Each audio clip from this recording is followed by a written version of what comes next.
আসসালামু আলাইকুম ভিউয়ার্স। বর্তমানে ইনস্টাগ্রাম আর ফেসবুকে ঢুকলে হাজারো এইরকম ফটো দেখা যায়। এই ফটোগুলো ফেস ট্রানজ্যাকশন করা থাকে। তোমরা যদি এইরকম এডিট শেখার জন্য ইউটিউবে গিয়ে সার্চ দাও, সেখানে হাজারো ভিডিও চলে আসে। আর সেখানে 90% ভিডিও থাকে ফেক, আর বাকি যে 10% ভিডিও থাকে সেই ভিডিওতে বলে কিছু অ্যাপ ডাউনলোড করতে হবে। আর সেই অ্যাপগুলো তুমি যখন লগ ইন দেবে, তখন লগ ইন দিয়ে দেখে তোমার সাথে কিছু টাকা চাই। তো তোমার ভাই কোনো টাকা পয়সা ছাড়া, কোনো অ্যাপস ছাড়া, শুধু ক্রোম ব্রাউজারের মাধ্যম থেকে ফেস ট্রানজ্যাকশন করে দেখাবে। তোমরা যদি এইরকম এডিট শিখতে চাও, তাহলে ভিডিওটা পুরো প্রথম থেকে লাস্ট পর্যন্ত বিনা স্কিপে দেখো। কারণ স্কিপ করলে হয়তো তোমার কোনো একটা স্টেপ মিস হয়ে যাবে, তখন তোমার ফটোটা এডিট হবে না। তখন তুমি কি করবে? কমেন্টে গিয়ে গালাগালি করবে। এর জন্য বলছি ভিডিওটা শুরু থেকে লাস্ট পর্যন্ত বিনা স্কিপে দেখো। কথা না বাড়িয়ে যাওয়া যাক মোবাইল স্ক্রিনে। তো আমরা মোবাইল স্ক্রিনে চলে এসেছি। এবার আমরা গুগল ক্রোম অ্যাপ্লিকেশনটা ওপেন করে নেব। ওপেন হওয়ার পর কিছুটা এইরকম ইন্টারফেস আসবে আমাদের সামনে।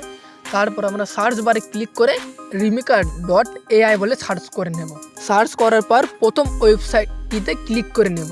ক্লিক করার পর আমাদের সবার মোবাইলে কিছুটা এইরকম ইন্টারফেস খুলে যাবে। কিছুটা নিচের দিকে টান দিলে ফ্রেশ ওয়েব বলে একটা অপশান চলে আসবে, সেটিতে আমরা ক্লিক করে নেব। কিছুক্ষণ এইরকম লোডিং হবে, তারপর এরকম একটা ইন্টারফেস খুলে যাবে। তারপরে আমরা এই আপলোড ইমেজে ক্লিক করে নেব। তারপর আমাদের গ্যালারি থেকে যে ফটোটি আমি ফেস চেঞ্জ করব, সেই ফটোটি আমি সিলেক্ট করে নেব এবং নিচের এই অপশনটিতে ক্লিক করে আমরা যেই ফটোটির ফেসটা লাগাবো সেই ফটোটি আমরা সিলেক্ট করে নেব। এই অপশনটিতে ক্লিক করে কিছুক্ষণ ওয়েট করলেই আমাদের ফটো এডিট হয়ে আমাদের সামনে চলে আসে। তো তোমরা দেখতে পাচ্ছ কত নিখুঁতভাবে ফেসটি চেঞ্জ হয়েছে। এই ফটোটি দেখে কেউ বলবে না যে এই ফটোটির ফেসটি চেঞ্জ করা। তারপর একটু নিচের দিকে গেলে দেখতে পাবে যে আপলোডের অপশান আছে, সেটিতে ক্লিক করে দিলে ফটোটি সেভ হয়ে আপনার গ্যালারিতে চলে যাবে। আজকের ভিডিওটা এই পর্যন্ত। ভিডিওতে ভালো লাগলে ভিডিওটা একটি লাইক করো, আর এইরকমই ফ্রি এডিট শিখতে আমাদের চ্যানেলটাকে সাবস্ক্রাইব করো।